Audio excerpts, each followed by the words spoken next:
Don't touch the glass. Welcome to I Hope You Suffer. All right, no. Yeah, why not? It should have been don't tap the glass, but, you know. Don't eat the glass. I guess the other one is we've fallen to the bottom of the food chain. Also, I like not the great. glass one better. Yeah, me too.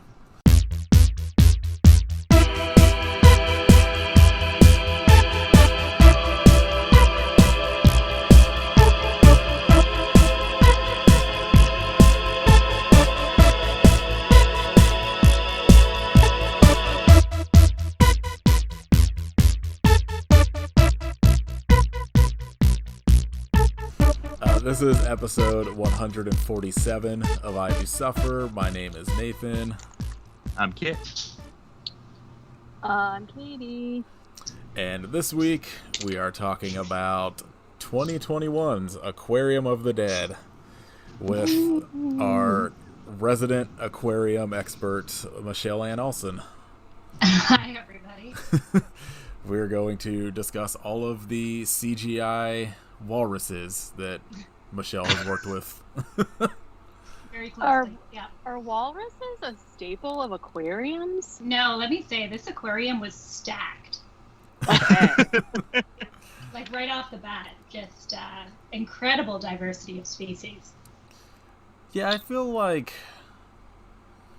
I guess I've been to one aquarium that I can remember there being like a crocodile, but I don't feel like that's been at a lot of the ones I've been to, but I've been to one that had one, but it was in North Carolina, so tracks, and also it was like an albino croc, which is terrifying. But I feel like that's like a special case of that's why it was there. You know what I mean? oh boy, what a movie. So I don't even know where to start. This movie wasn't terrible, but also wasn't good. Yeah, it was Yeah. fun. It was watchable, at least. Yeah. I had a lot of questions about the editing, especially when it comes to the very end with Vivica A. Fox. Oh my god, what in the... That was a travesty. I was very confused. Also, that Vivica A. Fox was even in this. I know. When Michelle had messaged us when I think she came across this, I didn't even know this was even a thing. Mm-hmm. And we were like, okay, we're definitely doing this movie when it becomes available. And I assumed it was a Sci-Fi Channel movie until I started watching it and realized it was an Asylum Films movie, which is far and below Sci-Fi Channel somehow. How dare you? I know. How dare you say that about the fine folks at the asylum? The fine folks that have, I'm assuming, brought us the rest of the Zombies trilogy. I hadn't seen any of those. I remember us talking about them like forever ago, but I've never watched them. Well, you're going to now. What is the third in the trilogy? So So there's the zoo. So there's Zombies, Zombies 2, and then this is the I third see. in the trilogy. Gotcha. The They should have done like Aviary of the Dead. That's all zombie birds. Great, now that's what we're getting Yeah. next. That's It's- too much. It's very They should hire interesting you. because the director Glenn Miller directed the three of those for the Zombies trilogy. A movie called The Bell Witch Haunting, which just also looks bad, Oh. and then The Co-Ed and the Zombie Stoner, and then and then a kids Christmas movie called Santa Claus, CLAWS, about little kittens. Yeah. Oh my god. Santa is Right. allergic to cats, so he has a policy against delivering them as gifts. But little Tommy has been so good, and he wants one, so Santa says okay. Alright, that's adorable. I know what we're I doing like for it. Christmas this I year. was gonna say, can you watch that? It is He's done a lot of like first directing on so many things. Damn Sharks, Sharknado, Two Lava, Two Lantula, but then also something called A Wedding for Christmas. oh man, he's an actor at Airplane versus Volcano. Yeah, Oh man, I'm in. This is on Tubi. Watch list magical. now. All these movies too have a strict hour and a half runtime, so I know I'm not getting into Army of the Dead Yeah. length here. All right, so Michelle, what did you think? Kind of, you know, brief thoughts before we dive into the plot of Aquarium of the Dead. Um. So listen. I found it hugely entertaining, because this was, working as an educator and then as an aquarist. That was my day job for 2 years. So there was this, I don't know, this dreamlike quality, where I'm sure. No, I was about to say I'm sure we've all had the nightmare where the horseshoe crabs become big and chase you, but maybe that might just be me on this call. It was the starfish for me. Stay regular size and chase me. And I'd still run. Same. So there was this surreality to it, and what I loved about this movie is that they did just a little bit of research, because occasionally they would throw a fact out where I was like, oh, no, that tracks. That's factually accurate. And then it would immediately fall apart in the subsequent, line. So they did, just a little bit of research, and I had really high hopes, and it absolutely 100% fell apart every time. Where absolutely, I don't know, it had this really magical quality for me. I did find it highly entertaining, because they could have just made it all entire utter bullshit, but they clearly tried just a little bit, and that's way better than if they had not tried or if they had tried a lot. Trying just a little bit makes magic. So I thoroughly enjoyed it. I was rooting 100% for the animals. Zombie Walrus is my new favorite Sing. Yeah. Oh my god, what a hero. So I had a good time. Oh, and I watched it in the bath, full disclosure. Sounds like the perfect setting Nice. for... So we've done at least one Asylum movie. I know 100 Million BC was. I can't remember if we've done other ones. I feel like we have to have. I completely forgot that movie. That we did that.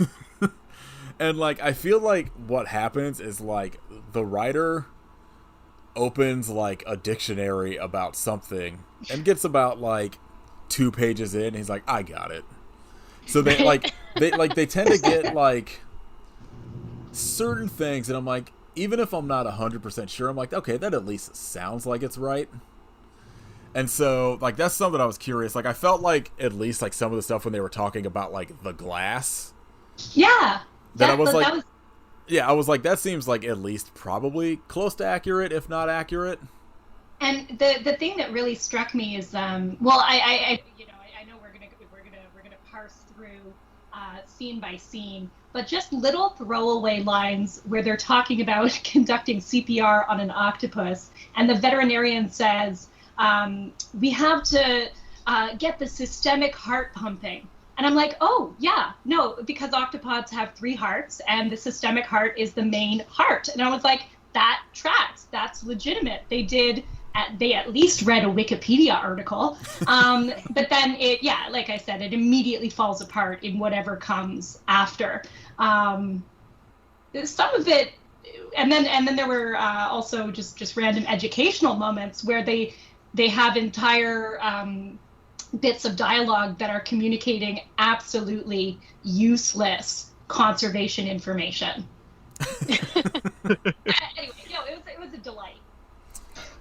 Yeah, I had fun watching it. It's like I said, it's pretty bad, and there are things that we'll get to in the plot where they just kind of they'll just oh no, we're being attacked by whatever, and then you never actually see it. Or it'll be somebody running back out from a room, and they'll be like, oh man, I can't believe we escaped from those crabs or whatever, that they just don't show. But other than that, the CGI is so bad that it's fun. And like Yeah. Kit had warned me about the walrus before I got to it, and I was like, all right, I'm in. The king. The dolphin, perfect. Oh, The God. dolphin. amazing. I think like Hannah. my only like complaint is that I wanted more Hannah. Like when you see her, she looks like they put work. I mean, not a lot of effort, but they put some effort into making her look like a zombie creature. Whereas all of the other creatures to me just looked like They just had normal creatures. Yeah, they just made a point And- of saying that they had like white eyes, like milky Right. white eyes. And I'm like, do they? I can't see the crab's little eyeballs. I don't know. My favorite thing about the CGI in this movie is you could tell they just did maybe 4 seconds of the crocodile and then just And they just kept constantly looped relating it. Yeah. He's always coming down that one hallway.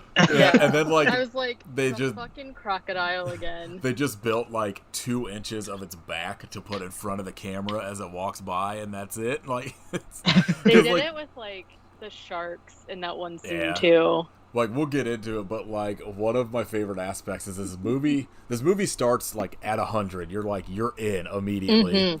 and it's like the first thing that happens is like the octopus that like, you know, gets reanimated.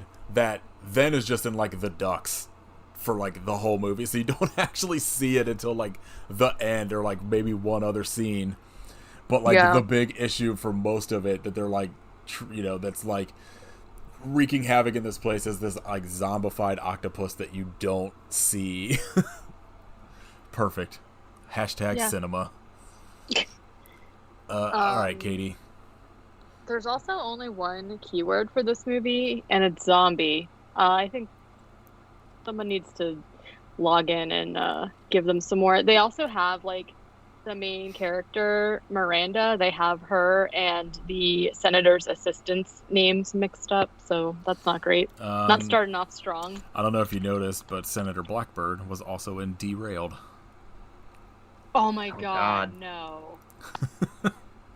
Sir. The only person Was that he really? Letterboxd doesn't even have Skylar on here, so Okay, listen. I'm here for Skylar, okay? you got. I am really here for Skylar. Okay. So, yeah, this movie starts out just like we hop right in. There's these like I don't listen.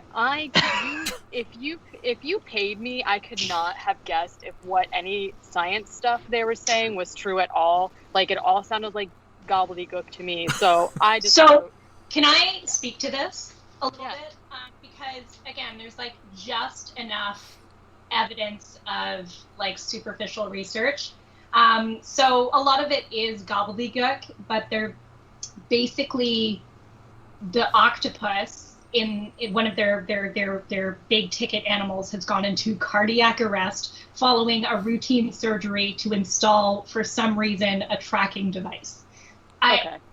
So then the veterinarian is like screaming at the vet techs to load out various medications so basically she's treating it like a human who's gone into cardiac arrest, and she's like, give me the epinephrine, and like we have to restart the systemic heart and conduct cardiopulmonary resuscitation. It's all this, it's very like human medicine. It makes no sense on a cephalopod. And so like all of that, those are legitimate words that exist in the English language, Right. and like exist in medicine, but it doesn't make any sense. Like, Okay. So, yeah, essentially it's just like these two guys yelling to each other about, I wrote aquatic science stuff. And so we do see the octopus first. It's kind of like swimming around really fast in its tank. But then we don't actually see, like, anytime that she was the vet, I just call her the doctor for the whole thing. I think her name is Karen. She is... Beth? I think. no, Dr. Karen. Yeah, Dr. Karen James. Oh yeah, Dr. Beth- James. Yeah. Okay, so I just called her Doctor, so she's Doctor. She was an interesting cast. I called her Dollar Store June Diane Raphael from Yes. How Did This Get Made. That's what she looks like her, but like just off enough that like I could see her playing like her stunt double in a movie or something. Oh, okay. So she is like yelling at the guys to give her, she's trying to save this octopus. And the guy takes the lid off of the syringe and then tosses it in the air at her. No, I don't think so. No, we do that. Really? Oh, yeah. No. It's very unsafe.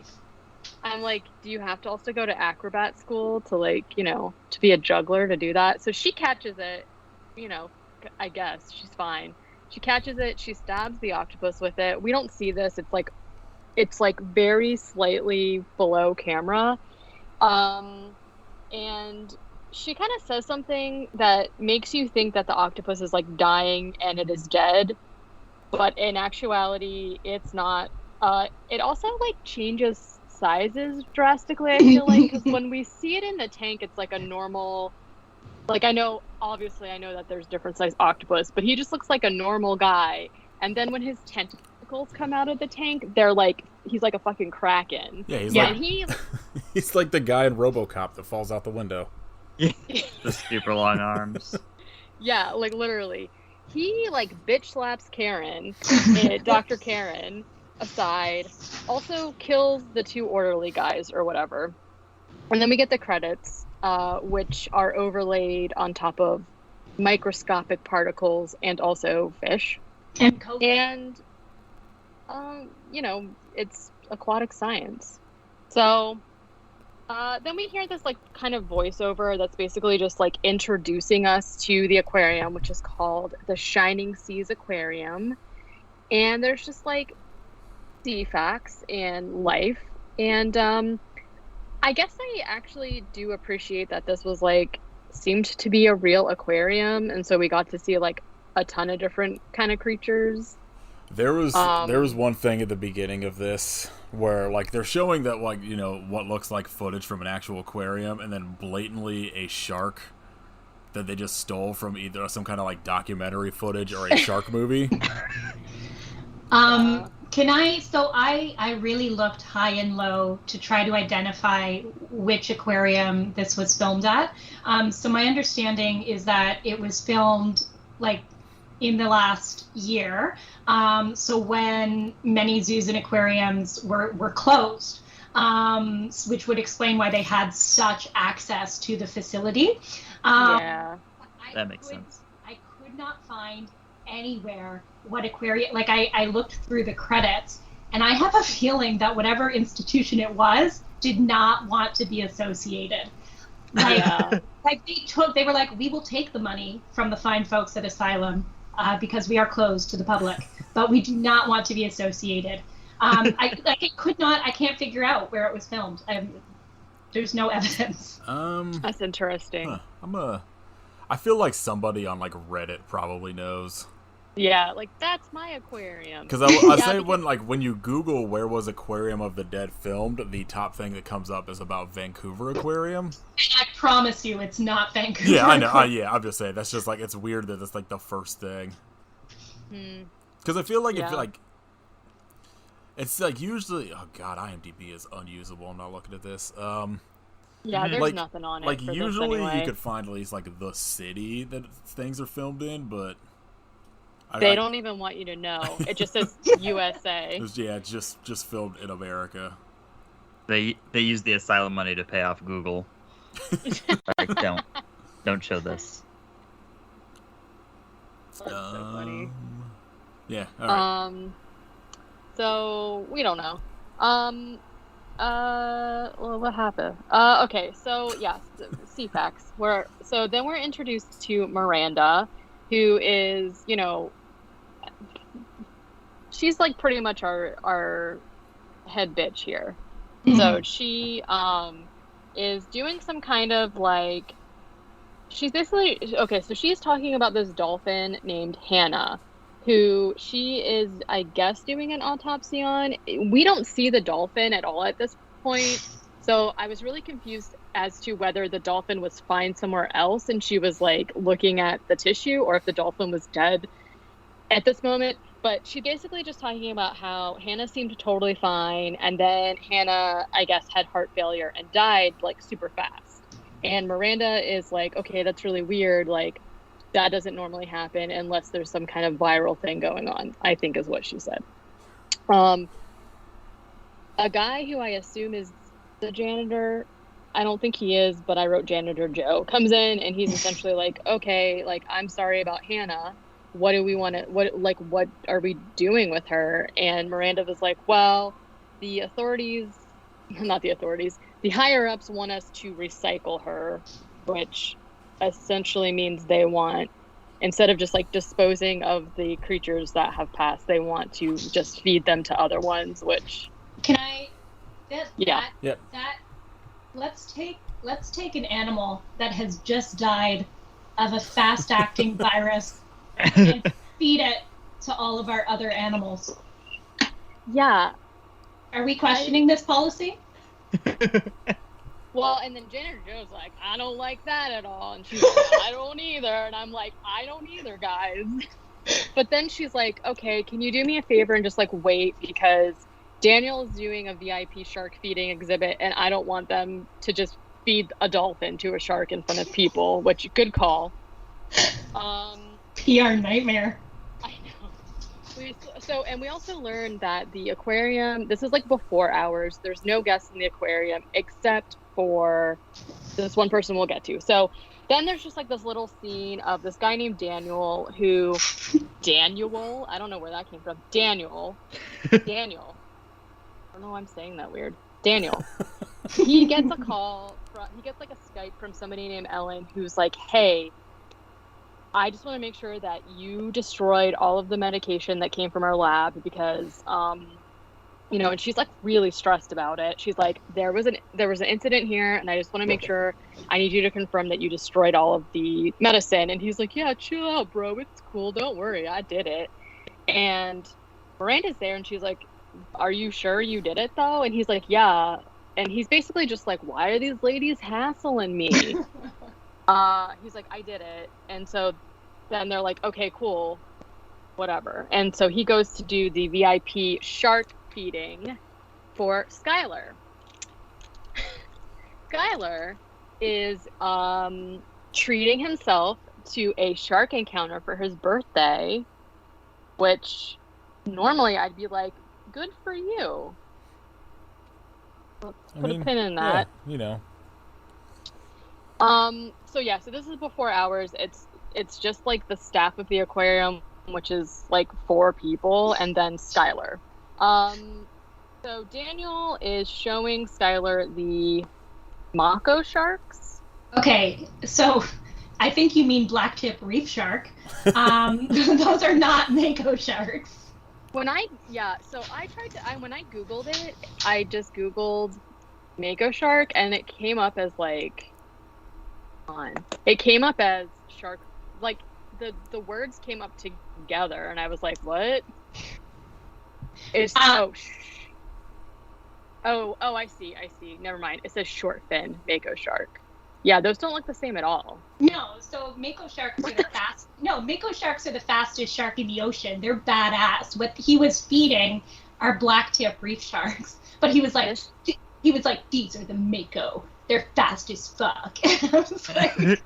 Which like doesn't even really come back, so I don't know why you need to lie about the kind of shark it is. A shark is a shark. You know what I mean? Like, it's not like they get chased underwater by the sharks or something, so why lie? Like, I wonder, because my assumption is what happens is they film, they film everything, and then, they start doing the CGI for it, and I'm guessing that, like, whoever the producer is in charge of making sure the CGI works with, like, the art department or whatever, it's probably just like, fuck it, whatever, just make it look like a shark. Just give us a shark. Like, I feel like whoever wrote it probably had, like, good intentions on, like, yeah, let's, like, name these things, and then they were just, like, threw whatever on the screen afterwards. Well, the CGI ones, the CGI sharks, looked like mako sharks. It's just the stock footage that the stock footage that they used for some reason were not. Oh, was this when the stock footage was? For some reason, I thought this was at, like, the opening credits. I just remember at some point they show, like, a shark where I was like, this blatantly isn't shot at an aquarium. This is just, like, some like deep ocean shit that they were filming from a documentary or something. I don't know. Anyways, he's like given facts about the sharks, and Daniel also makes a reference to Sharknado, which Skylar does not get, and then Daniel says, "Never mind, it's a boomer joke." What the? Okay, I take offense to that. I was like, first of all, I didn't realize that this movie came out this year, and when he said that, I was like, what year is this? And they're saying boomer. Rude. Then Skylar and him sort of talk about who would win in a fight, a walrus or a shark. Thoughts?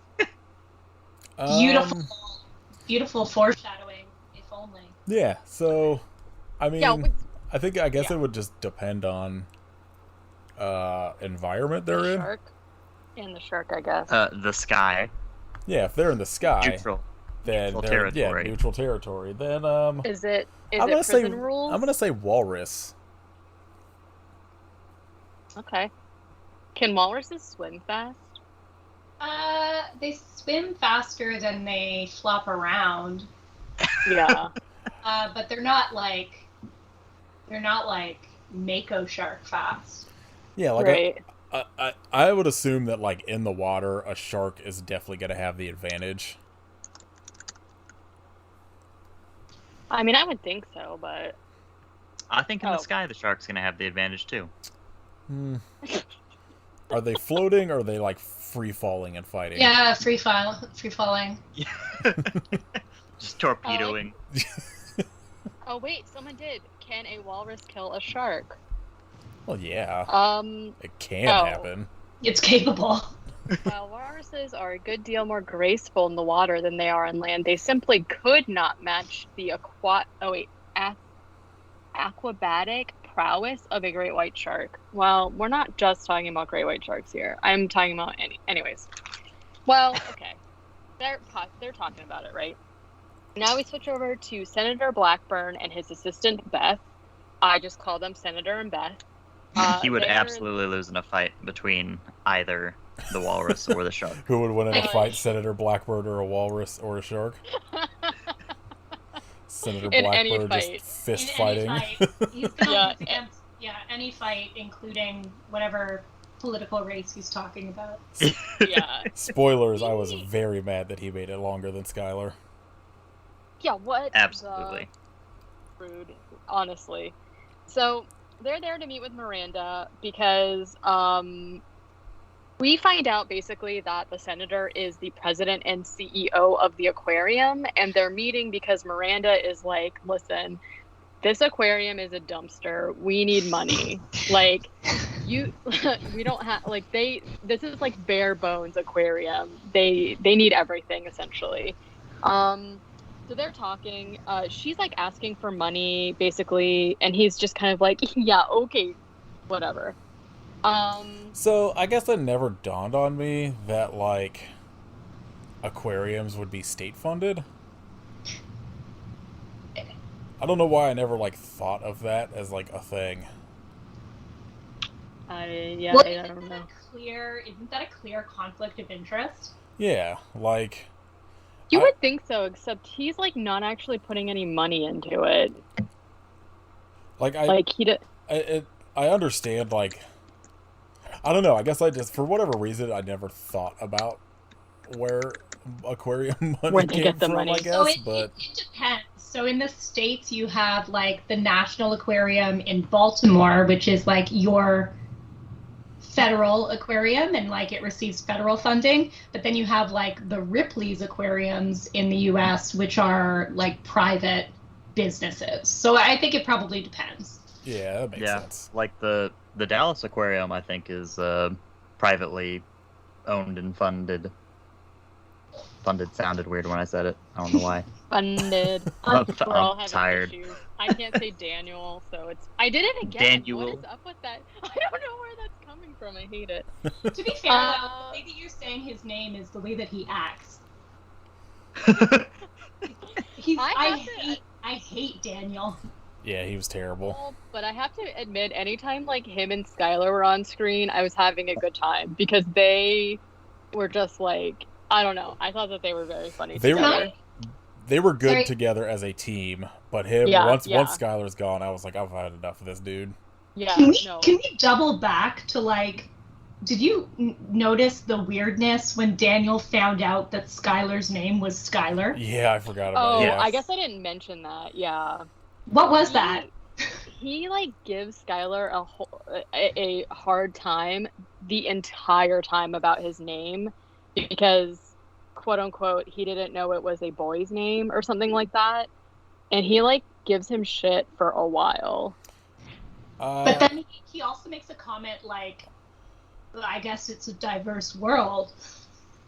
Like, Yeah, I don't want really. I don't want to be mean to the actor from the David Carradine movie Future Force, but this guy looks like he would be somebody that would be like, Skylar, that's a chick's name.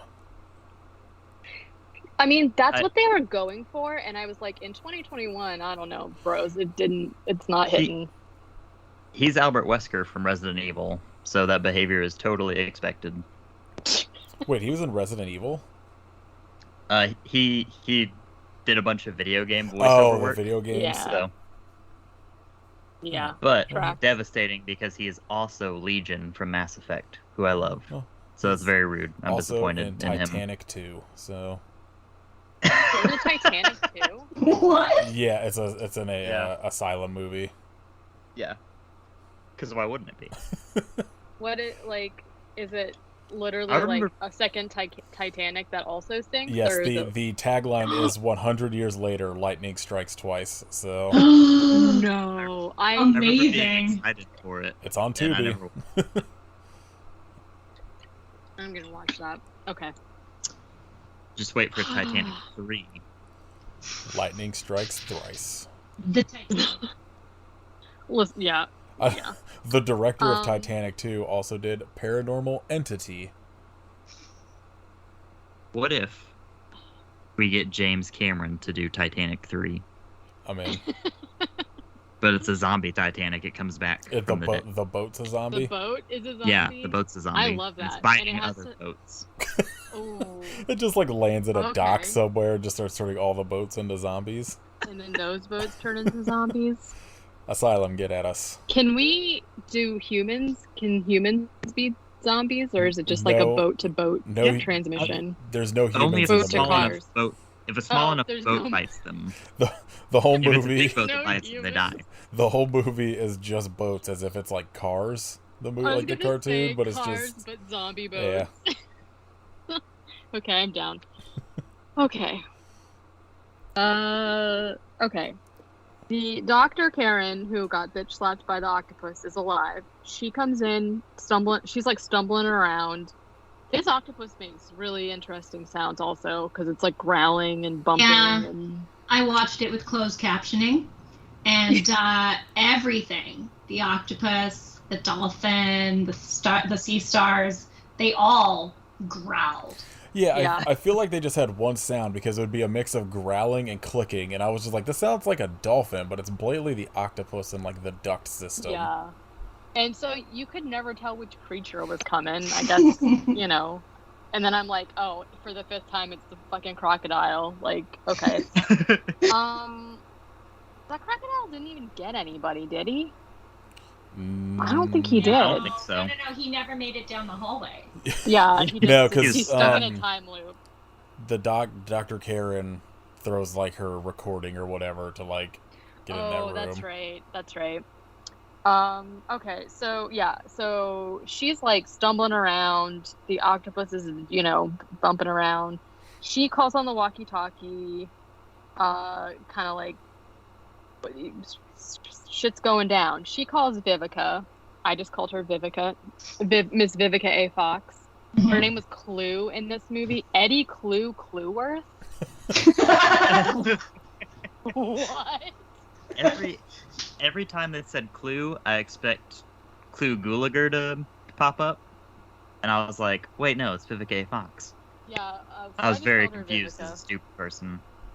I love how she was essentially just doing like police detective in this movie, but she's like the security officer for the aquarium, I assume. So the doctor is basically just like, yeah, so there was something. Oh, so she gets her, brings her out to where the octopus freaked out and killed those people. And the doctor's like, hey, this octopus is reanimated. It's in the duct system of the aquarium. These guys are dead. And Vivica just goes, okay, gotcha. And I was like, no, she's cool as a cucumber. Yeah, I was like, oh, I would be a little startled, at least at this info. This is not her first zombie octopus in the duct incident. Is she in Zombies? Because that would be... I would understand, yeah. I don't think so. I don't think any of these people were in any of the Zombies movies. Okay. Disappointing. So she basically says, like, we need to, shut all the vents and, trap it up there. But Vivica's like, no, all the vents have to be closed manually. That sucks. So they don't even do anything with the air ducts after this sentence. Meanwhile, Hannah the dolphin has reanimated and she kills Joe. Again, she's the only one that has any kind of treatment to her at all. She just has kind of veins, and you can actually see her gloopy eyeball, and she's like, ah, and she kills. The doctor, meanwhile, is meets up with Miranda and the senator, and is talking about what happened with the octopus. And Miranda is like, okay, we need to lock down the aquarium, and get everybody out of here. And the doctor says, yeah, well, it reanimated from some kind of viral thing, and it could infect and kill everybody in the place, essentially. They hear a bunch of banging or tapping on the glass. I guess they're standing in front of one of those huge wall size aquariums, essentially. And they look and see that all of the sea creatures are banging into the tank at once. And they run as the glass breaks. And then we see a few, it doesn't look great. We see a few other tanks break, essentially. And there's water everywhere. So, but here's another case where she goes, oh no, they're exhibiting cohesive, extreme pacing behavior.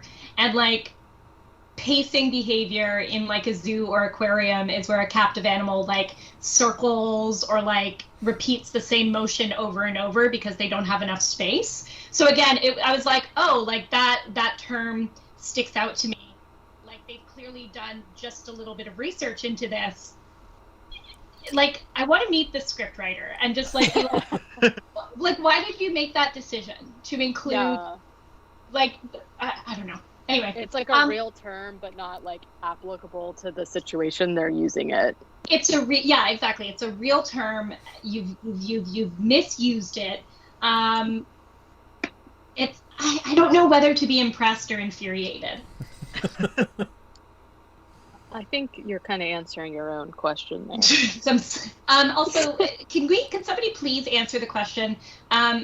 What accent does Dr. Karen have? Oh, I have no idea. It was a choice. The entire movie, yeah. I couldn't tell if she was American trying to do an accent, or if she, by birth, has a different accent she was trying not to do. I could not locate it if I tried. It felt like she chose one and then would just forget she was supposed to be doing it and just was coming in and out of it. Was it German? I don't know. She has fuck, hold on, what was her name? I had it pulled up. At times it felt Madeline Polk. She was going for that strong Irish, a thick Irish accent. Yeah, her last name is Folkskog. So maybe? Oh, something Nordic. Yeah. It says she started out at the Ballet Academy of Gothenburg. Gothenburg? Normally in their bio it specifically says where they're from, but it doesn't. I like that her trivia is she is a world-class trick jump roper. What a talent. Why didn't they have her be doing any tricks? Yeah, no shit. Use what you got. Yeah. It was interesting to say the least.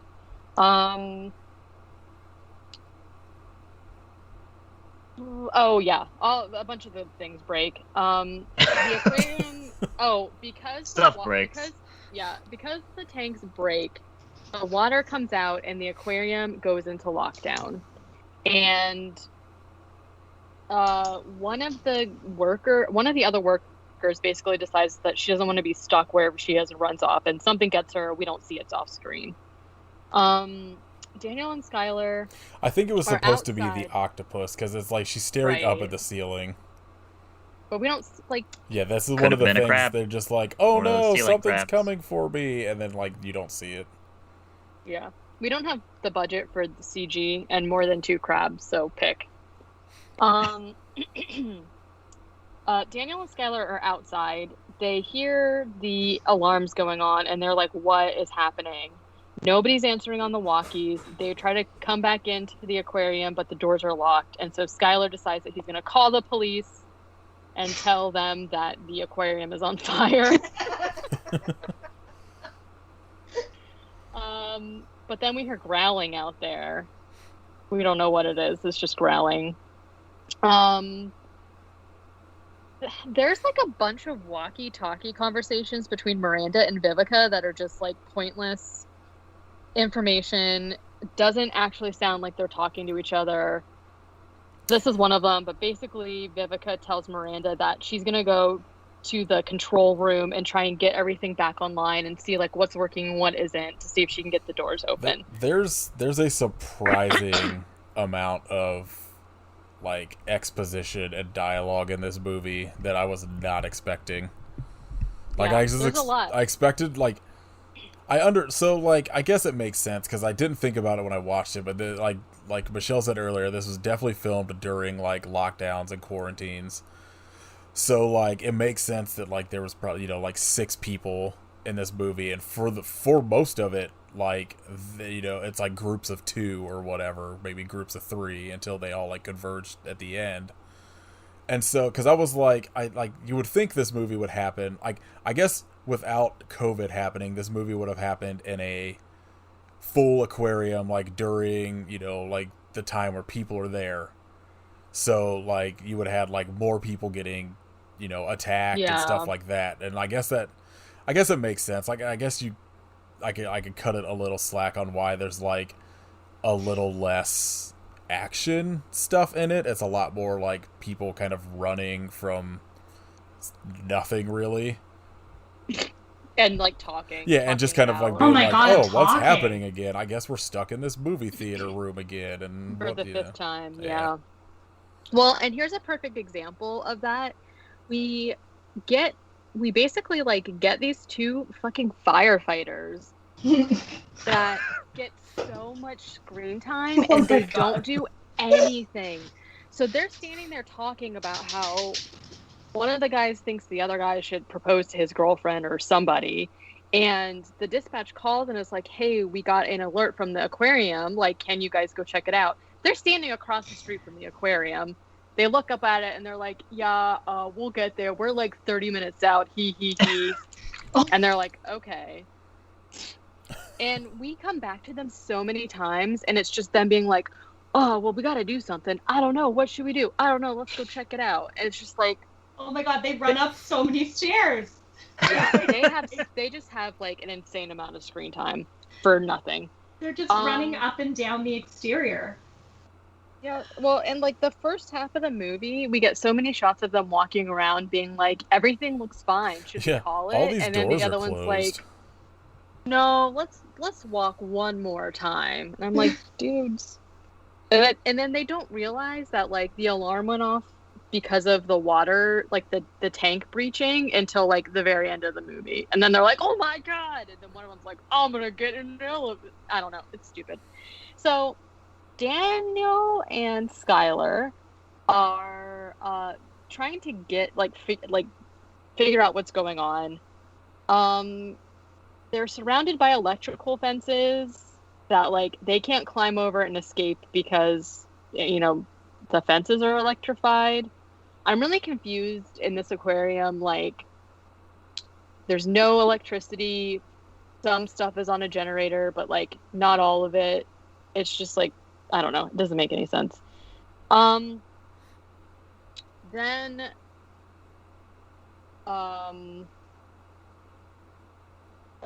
Daniel is like, okay, there's tunnels underneath the aquarium to get to offices and stuff, and we can go find them. Which somehow, the way that you get to the offices and the tunnels is on a boat somewhere around that's somehow like on the premises of the aquarium. I don't know. But when they show the outer shots of the aquarium, it's like I don't think it's on the water, but the boat is on the water. Yeah, it's confusing to me. I don't know. Miranda, meanwhile, Miranda's group is like wandering around, and they hear growling. This is the first time we encounter a huge ass crocodile. They make a show of like hiding behind this frog exhibit as it just like walks by them, but then when they stand up, it's like literally right there again. You know, they basically looped the picture, this alligator coming, or crocodile coming down this like hallway over and over again. So it like sneaks by them, and they're like, phew, we're fine. But then as soon as they stand up, it's like right there again, which makes no sense. That poor crocodile has been going down that same stretch of hallway for 90 minutes. He doesn't know. They run. Daniel and Skylar get up onto the boat. They're having a little back and forth, and then they are attacked by giant spider crabs, I think they are. You missed, for me, what was the biggest disappointment of 2021, which is, well, they say, okay, so they allude that they have to go through the otter exhibit. Oh, yeah. Oh. And then Skylar looks at the camera and he's like, oh man, we're already there. And then you hear growling and you're like, oh, sick. Like next time we come back to these two, they're going to be attacked by zombie otters. And then they never speak of it again. Yeah. I genuinely thought I missed it. I thought I like fell asleep or something or looked away and was like, what happened to the otters? It's not been a great year, but that is the biggest disappointment of 2020. Like I was like, I am ready for zombie otters. Nothing. Yeah, that wasn't. See, I just like, yeah, I just like, I wrote growling, and then I think maybe I thought I missed something also, because then they're like, man, that was rough. And I was like, huh? No, I think that was like the first time I realized that they were just like, they would be like, oh, like, you know, like make reference to like something happening and then like never showing it. Yeah. So, they're on the boat. They're attacked by the giant like spider crabs, and one of them like jumps on Daniel, and it's just like, you know, and Skylar uses an axe to basically like knock it out of the park like it's a baseball.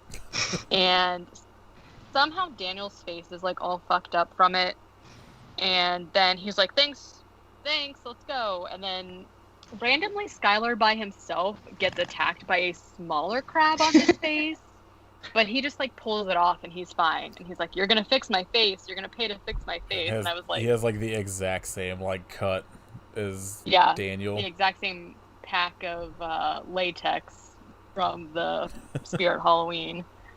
Then this is when we get like the whole thing about the senator is essentially just like, why can't we just break the glass and get out? And Miranda explains to the senator like why you can't just break the glass, because it's like, you know, special. And special glass. Also, you're not supposed to touch it. Yeah, you can't. Don't tap it. What if she was like, yeah, we can't even touch it. You're not allowed. Then she says you can't rip it, you can't tear it, or something like that. And I was like, what? Well, no shit, you can't rip it, you can't tear it.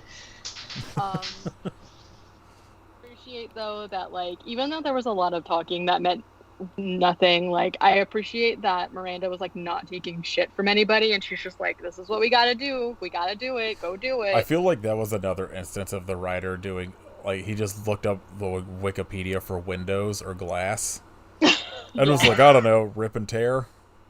Because like, this is I guess why I was confused. is the glass that they make the tank like exhibits out of the same that would have been like on the outside? Because I thought he was saying like, why don't we just break through the door? And she's like, no, you can't break through the glass. Is that the same glass? Yeah, so I had that question, like, when they get at the end of, like, towards the end of the movie, when they come to, like, those glass entrance doors and they're locked, and the dude's got an axe, and I'm like, you're telling me you still can't get through this door? Maybe they got a deal. Like, they were building all these tanks out of this industrial glass, and then they were like, you know what, just do the outer doors, too. Yeah, because they tried to explain it away, I think, by being like, yeah, well, it needs to be that way, because if there's a breach, we need to, like, contain the animals, and I'm like... I just want to say, like, if your tank bursts and all of your aquatic animals are, like, flopping on the carpet, we're not really worried about, like, a broader escape. Yeah. Well, and then there's, like, that one area that's completely flooded that they just do not utilize at all. Like, nobody... I thought for sure someone was going to have to swim through there to get the doctor's phone or something, and we don't even see creatures in it. It was, like, such a... nothing, it just was for no reason. Anyway, this is when the assistant is like, guys, and then they look and there's like a bunch of starfish and they're like, and they're stomping on them, which rude. Just a correction, sea stars. Okay, what's the difference? They're not fish, so now we refer to them in the literature as sea stars. Oh god, okay. Yeah, that makes sense. God, it's gonna take me first Pluto and now this. I have been. I'm sorry to take that from you. 4 years of my life. I'm so sorry. I'm so sorry. This is now the worst part of. This is now the worst part of 2021. This is all that was I was hanging on to starfish. Yeah. It was. Oh my god. You're telling me they're not fish. Okay. The doctor gets attacked. She really goes through it, though. She gets attacked by the sea stars, and they all run. They're somehow chasing them. Like, I feel like I get that they're zombies, but like, how are they moving so fast out of the water? I don't know. They even speak to it. They even say, wow, this is so strange because outside of the water, sea stars should not even be able to like stay alive or whatever, or move at all. Oh, it's so bizarre. I'm like, none of the other creatures got like super speed. Otherwise, they would have been dead the first time they saw that crocodile. I was like, that crocodile's like based at about 40 feet the whole movie. Yeah, he was taking his sweet time. He was just out for a stroll, and they were out being rude, yelling in his face and stuff. That crocodile got shafted. Everyone else got cool powers, and he's just slow. He was just blind. There's like, the whole thing. They're talking about them. They're stomping on them and shit, and a bunch of them were like stuck to the doctor's jacket, so now she's stomping on him and kicking him and stuff. She's a badass. She's like curb stomping these sea stars. She really is. You know, and then Miranda's like, stop, you can stop, and I'm like, no. I don't. She has cheated death so many times already. If you survive getting hit in the face by like a huge octopus, like, I'm just gonna follow you, you know? Yeah. She's talking about how you have to destroy the central nervous system of the creatures, and also somehow she's realized that even if the creatures have like a secretion that are not poisonous, the secretions are now poisonous. So, yeah, watch out. That doesn't really come back in any way, honestly, either, that I remember. No. So, Skylar and Daniel are trying to get the door open on the boat. Daniel can't really get it open, and Skylar's like, hey, can I help you? And he's like, no, dude, I work out all the time. Skylar distracts him by being like, oh, what's that over there? And then he immediately opens it. Miranda and Vivica are Vivica has like gotten to the control desk and it's like completely covered in the octopus goo. So she's just like, I don't know, this isn't really working. It's gonna take me half an hour to get the computer to start working again. And her and Miranda are sort of like trying to figure out a way that they can get free.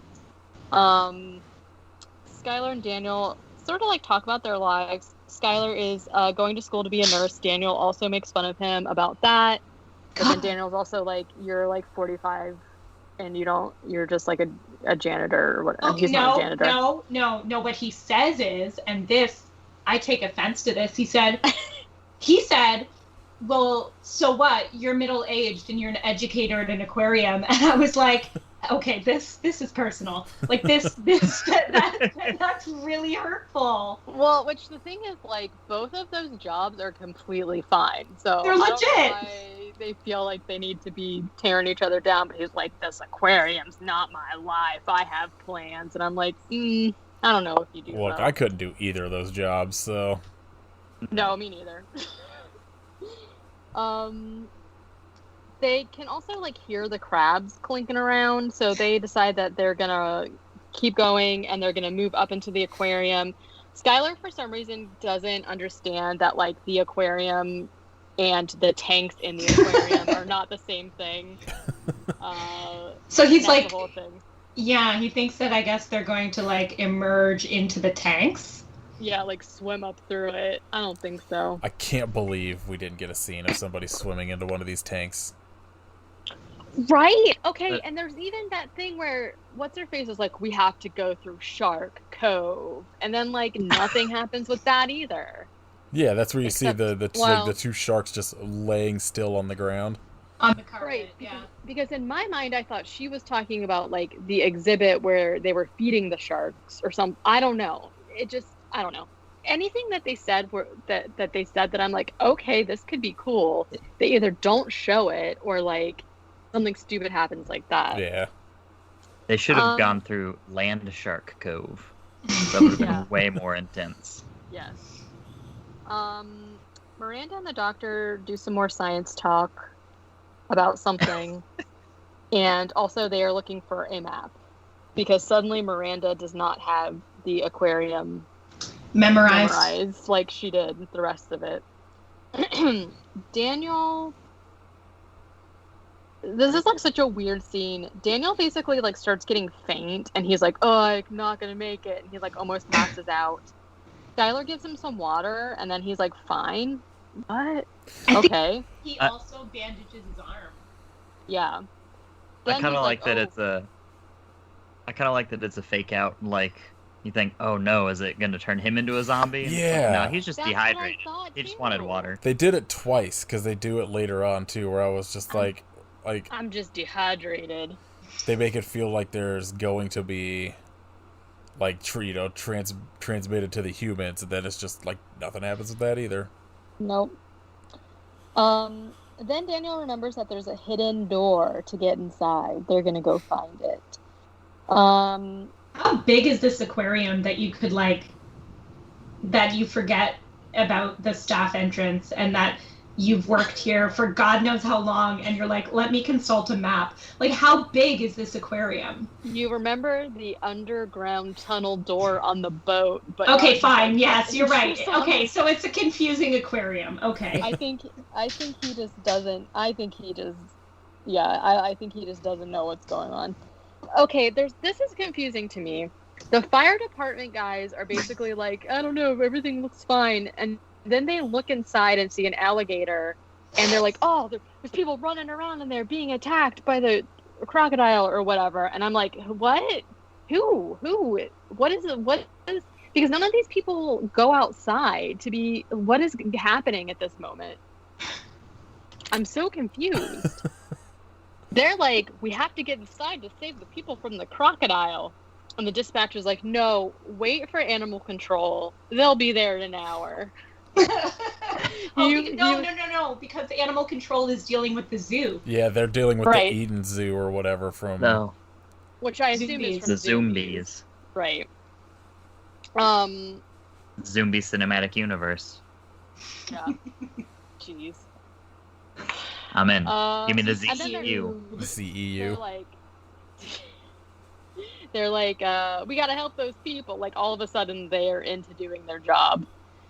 So inside, the octopus tries to get Daniel and Skylar by, just reaching out through the vent, but Daniel axes a tentacle out of the air.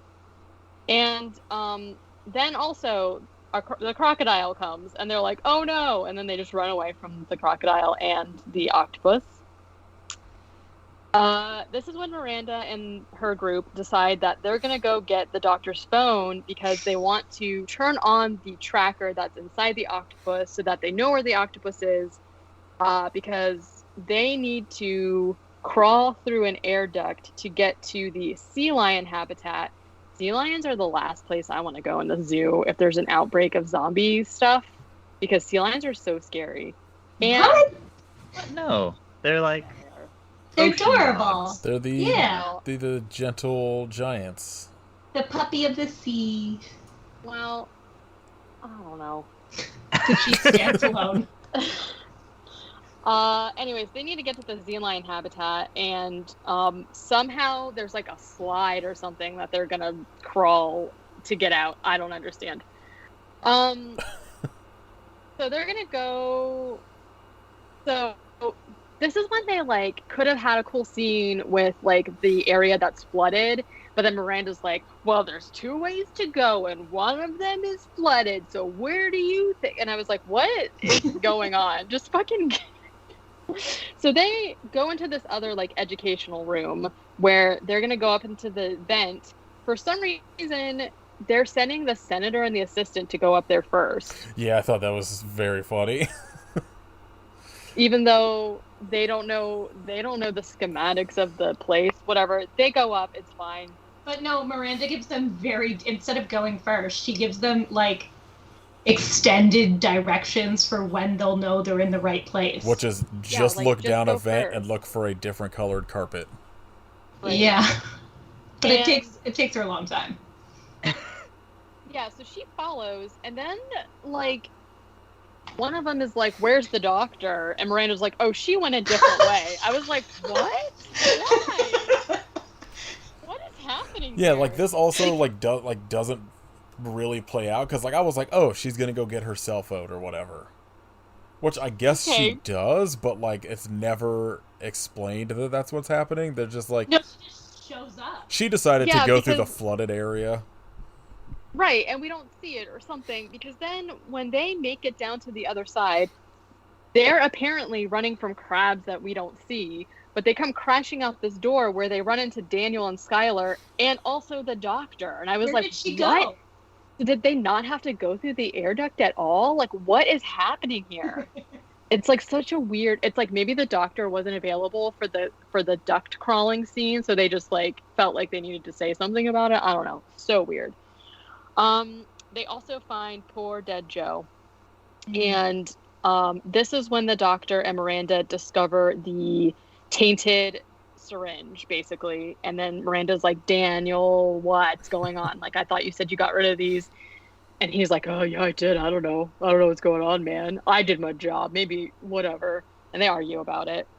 So the doctor has her phone. So are they a couple?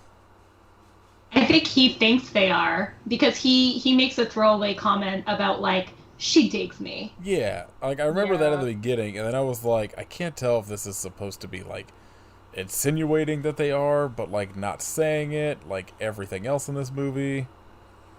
Yeah, I don't know. I didn't really pick up vibes either way, but so the doctor has her phone, but she doesn't have any signals, so she can't even get the app open to turn on the track. 2021, so relatable, am I right? The fucking firefighters are back. This is when they're like, we gotta get in there. This is when they realize that the reason that the alarm went off, but they don't see any fire, is because there's probably water breakage happening or whatever. And then they start giving each other facts about how many tons of water or some shit the aquarium has. Then the one guy's like, let's go up the stairs. And the other guy's like, no, I got it. Let's go in the elevator. He gets in the elevator by himself. The octopus is in there, but nothing happens. He gets out of the elevator and he's fine. Wait, and then the other firefighter runs down the stairs, and then so this firefighter did not see into the elevator at all, but suddenly he's going, "What was that? Are you okay? Are you like?" Yeah. But he didn't even. What? Yeah. He took it. He didn't even see the octopus. It just like my favorite thing is that they show the octopus, the CGI octopus, and then there's just you see it for about like half a second, and then it's just a dude dodging tentacles for like 45 seconds. Yeah. And then the octopus is just like, "Ooh, he got me." He just runs out. So buckle up, guys, because here's the plot twist. The senator and Daniel are whispering to each other because the senator had hired Daniel to lie about getting rid of the doses of tainted medicine because he wanted to sabotage the clinic. And he was supposed to basically the senator's like, "Are you crazy rigging those?" So the senator still thinks that this is all like a setup plan. He was like, "You were supposed to rig the tanks to bust after me and Beth left. Are you crazy doing that while we were here?" And Daniel's like, "Dude, I lied about getting rid of the medicine, but I did not make the tanks burst. Like this is real." So essentially, like, the senator just hired him to sabotage the aquarium because, as we find out later, he wanted to sell it. Which, like, just sell it. Why'd you have to be doing all this stuff? What a bad plan. Yeah, not great. Because he can't have thought that the medicine was going to turn them into zombies, right? Like, I don't know. No, but then, like, the zoo has just let them know, like, literally that morning, urgently let them. What? My assumption is that he just thought it would like kill them, the animals, which is a different level of being shitty. Evil. So they're having this conversation. The group then gets stuck between a walrus, and then guess what's on the other end of the corridor? Slowy McSlowerson. The same fucking Slowy McSlowerson. Somehow Daniel has put it together that the walrus and the crocodile, all the zombie animals, are blind. So there we go. So yeah, we've got the walrus like slowly ambling, and Skylar is like, "Yeah, walrus." But then Skylar is like, "I am not gonna let this happen to me on my birthday." He takes the axe and tries to attack the walrus, but the walrus just like basically hits him over and then bites into him, and he is dead. He tusks him. He spears him. Well, I said bites him. Skewers. But I like to think that Skylar died happy because I believe that he says that he is the walrus's like #1 fan or something. So I think he died happy. Yeah, but still, I mean, if you're gonna die on your birthday, I guess why not get maimed by your favorite animal? Yeah. Anyways, R.I.P. to a real one. I really enjoyed him. Meanwhile, like, while this is like, okay, Vivica basically has gotten the system back online and she can't get through. She basically is just like, "Yeah, look at all this," and like all the computers are on now, and we're like, okay. Then once Skylar gets killed, the group decide that they're just gonna like very slowly, like they're just gonna like stand there and let the creatures just like walk past them because they're blind and I guess can't figure out that they're standing there. The kind of plan I approve of. Yeah, so they just like let the creatures walk by them and they go running off, but then they encounter another walrus? Is it what? Or is it supposed to be the same? Is it like this room is a circle, so the creatures just keep circling around because they like run and then there's another walrus? Because this is the one that the doctor is like, "You guys hide." So she's standing there recording into her phone, saying stuff about, she's like observing the walrus. She's like, I don't know, it's got tusks, it's milky eyes, you know, she's saying like scientific journal stuff about it. Then she hides her phone in another room, and then it goes into the room because it's following the sound of her voice, and then they run away. Right. Sure. I assume it's the same walrus. I don't know.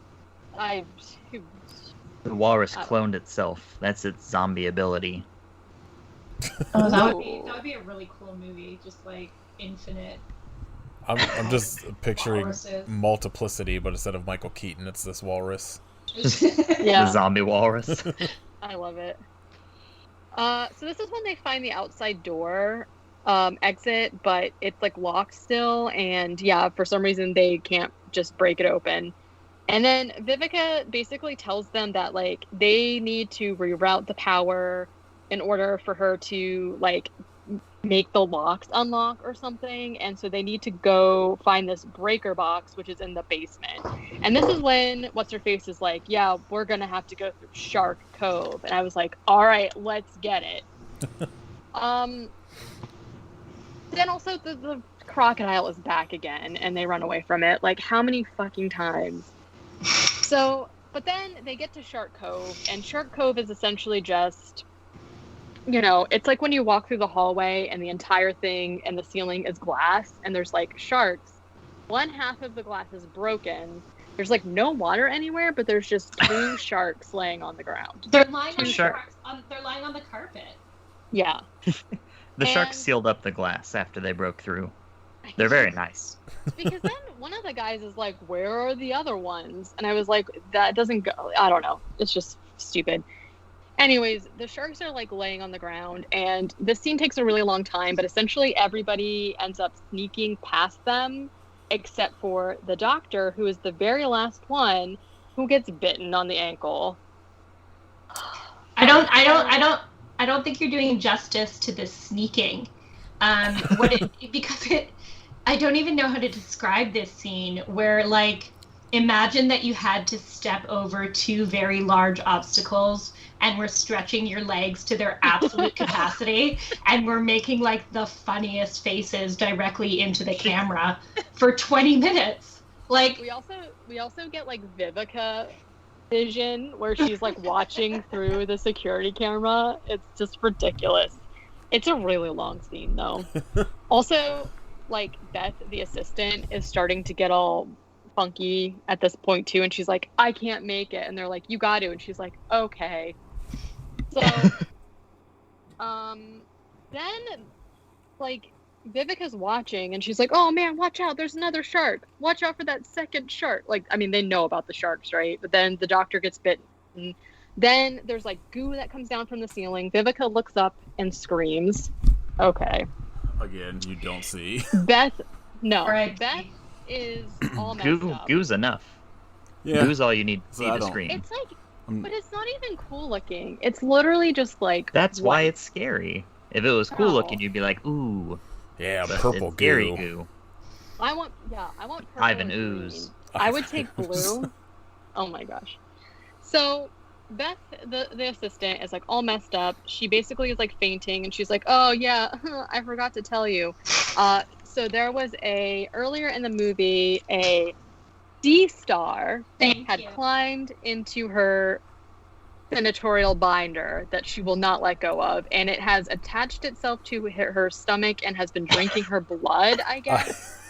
Obviously. Amazing. I love that she was like, I knew this earlier, but I did really want to interrupt our sneaking past the sharks. Yeah, Like, girl. like I knew there was. Thank you. We all appreciate it. I knew there was going to Great. be something that was like the typical, like, I got bit, but like I can't say Yeah. anything or whatever. But this was like beyond stupid. It made me laugh so much when she's just like, I didn't want to be a bother.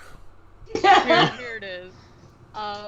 They try and like dig it out of her, which I thought, compared to most of this movie, it looked pretty cool with like the sound effect of Miranda trying to like dig it out of her skin, but it doesn't work and she dies. Also, like, the doctor is bit on the leg, and Miranda's like, can you walk? And she's like, well, surely I'm not letting you leave without me. And I was like, okay. Normally it's like go on. I'm just gonna slow you down. But she's like, you're not fucking leaving me.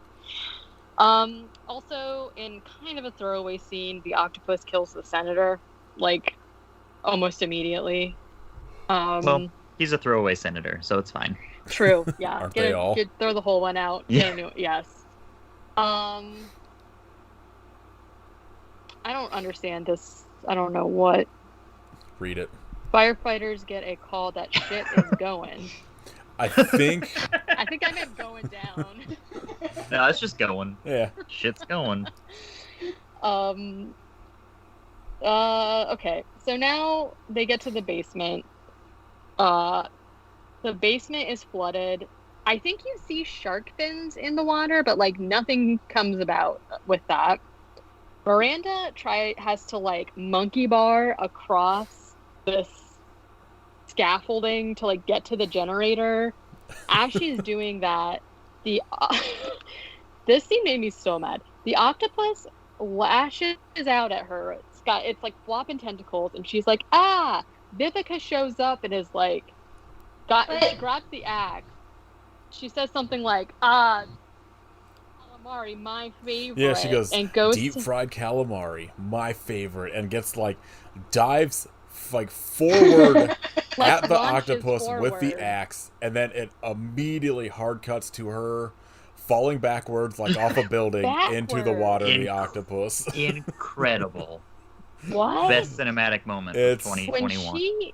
When she leaps off the scaffolding, she was like, ah! And then hard cut to her falling backwards. And I was like, how? Vivica, how did that happen? It's so That more than fucking makes funny. up for the otters. But I fully thought that she had died. Earlier. Yeah, earlier. So Yeah. I was like, whoa! Yeah. Who knows? I laughed so hard watching this scene. I And, had this to was like rewind it yeah. and rewatch it because I This- was like, did I miss something? this was one of the very few times we've done a movie that I like skipped back like 30 seconds to rewatch it because I was like, what just happened? She did not deserve that. No. So Miranda is freaking out, but what's his face is like. Then she's like, she gets over there and she's like, I can't get to the switchboard, but I'm gonna go for the generator. And there's like this whole back and forth with Daniel where he's like, I don't know, do whatever. It's fucking weird. So she gets over to the generator. She hits the button. We see the entire aquarium unlock, but the octopus is coming. So she like gets up on a railing as the octopus is like slowly coming towards her. It sort of like launches at her, but she has pulled a cable from somewhere and she electrocutes the octopus.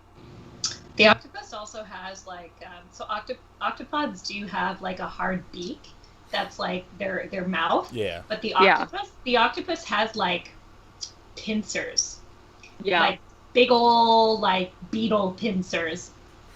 I just want to point that out because I don't know. I'm very mad. As soon as Vivica A. Fox got treated like that, I was out. I was like, I don't care about anything else happening in this.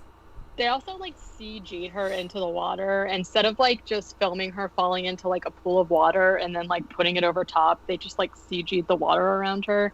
She did not deserve that. Well, whatever. And then also, so she electrocutes the octopus, and I guess it is unanimated. Sure.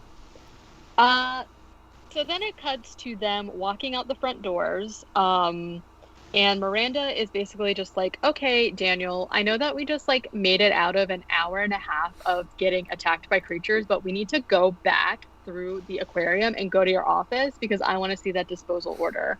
And he's like, I don't want to. And she's like, okay, well, either we're going to go do that or you're going to tell me what really happened. And he's like, okay, this is what happened. Essentially, what we already know. Senator Blackburn wanted to sell the aquarium. He was going to get a ton of money for it. And he said that if Daniel helped sabotage the aquarium, then he would give him a cut of the money. And he says something like, And she's like, innocent people are dead because of you. And he's like, well, I didn't know that was going to happen. Like, I just thought a few animals would die. And I'm like, but like, yeah, fine. Yeah, like, tell me you're a shit person without telling me you're a shit person. If you say the line, oh, I just thought a few animals were going to die. Yeah, not cool, bro.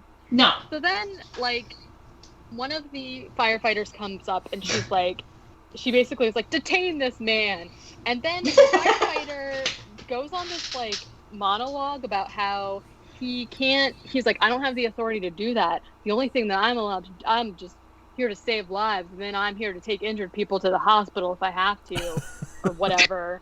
So then and it's like a whole spiel, and then she punches Daniel in the nose really hard, and is like, okay, take him. And he's like, all right, that works. And she's like, thank you.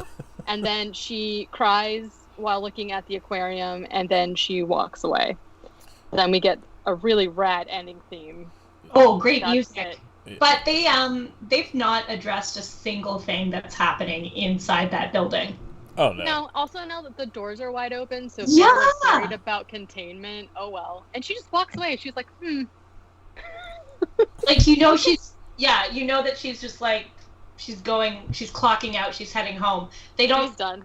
No, they don't address a single thing that has happened. Nope. But, you know. Perfect. That's it. Perfect movie. I think, like, when I watched, I have a lower opinion of it now, honestly. I mean, and I have the opposite, because when I watched it, I didn't think about, like, the fact of most likely their filming conditions. Right. So, like, I understand, like, kind of why it's, I guess, slightly boring during parts. The shit with, like, Vivica A. Fox and some of the, like, just, like, if you're not going to be able to have the people because of, like, the pandemic, at least put some more CGI creatures in here. Make that hallway full of sharks more than 2, like, sleeping sharks. Yeah, I feel like have the crocodile chase him through it. Yeah. Really slowly. Or something. Like, do anything. Listen, this is a movie about zombie sea creatures, and they're in an aquarium where things break. They don't actually go in the water at all. And like, not at all. How dare you tease the idea of a zombie otter and then not follow through? You will never. I will never recover. We demand otters. I also like don't understand the thought of going with their poster being like a piranha fish type creature when like that we never see. Can I ask a question? If you had been involved in this movie, what aquarium animal would you most like to see zombified? Oh, jellyfish. Well they're already practically zombies. I want a jellyfish just slowly, like, glooping its way at people in a hallway, like, instead of the crocodile. Well, I'm assuming we're talking about, like, creatures that can live out of the water. No, because I was thinking a manatee. I mean, sharks can't, and they're, you know... I was thinking a zombie manatee. That would be pretty scary. Honestly, any of them would terrify me. In the very beginning, we saw some reel of, like, some penguins, and I was like, oh, are we getting penguin action? Nope. And you're right that, like, zombie sea lions, I think, would have been fast and, like, formidable. And they'd chase you. Stingray. And they could growl. I want a stingray. Yeah. Zombie stingray. They do give us a lot of stingray footage too. What are those things? The scary crab, horseshoe crab things. Yeah, horseshoe crab. Yeah, okay. They're already. Yeah, very scary. Anything in the water scares me already. So zombie it. I'm. I think the idea of the ones that can like come out of the water scares me more though, because I feel like just don't go near the water. For the record though, like I'm not advocating for zombie manatees because I have a deep-seated fear of manatees. I just think that it's such a hilarious concept. Yeah, zombie. You know what? To me, zombie. I know that this isn't the same. But if we're going with just zoo, I think one of the scariest things that could be a zombie for me would be a fucking hippo. I've talked about it on here before. I'm terrified of hippos, and I'm rightfully so. I can't imagine they aren't in zombies, but like, yikes. I mean, they can go in water too, but so if like in this world, I'm assuming these animals can just like move at the same speed they normally can, since it seems that that's what's happening. I feel like unless it's a a leopard sea would be terrible. A zombie leopard at like a regular zoo, because they don't just chase you down; you're just fucked. At least a hippo, like you probably have a chance of running away. No, they're fast. I know they're fast, but so like I feel like a hippo, like I don't know. I'm picturing this as like you're in the zoo. And so, like, Right. I feel like you could, like, climb over something or whatever. You could probably get away from a hippo. I feel like a leopard, you're just kind of like, well, fuck. Maybe a giraffe. Giraffe will just reach over and bite you. Yeah. You're not, yeah. We should I don't think probably we're safe at all. not zombify animals in real life. I Seems don't- like a bad Yeah. idea. I think gonna that's agree. a bad idea. Yeah. Ooh. Okay. News, Katie. I already know there's two that I'm very upset about. That's all I wrote, and they're not good. I assume they're the same. One is that they have definitely confirmed that Rob Zombie's next movie is going to be The Monsters. Boo. He's and also already announced, I think, 2 casting. Who? I said I'm trying to pull it up. I know Sherry Moon Zombie's playing the mom. Lily or whatever. I mean, that's not surprising to me, but I think he announced. not necessary. I think Bill Moseley's in it. I just can't remember oh, who. Probably Grandpa. Grandpa. But there was like 3 people. I think he announced who is playing Herman, Lily, and Grandpa. I don't remember who was Herman Munster or not. I don't know. Yeah, I don't know. I can't find it now. Then the other one is also is that they are doing a remake of Christine. Boo. By Brian Fuller, who I have all the faith in the world in him, but I can't really say that I'm supporting It's just endeavor. Like, I'm not opposed to.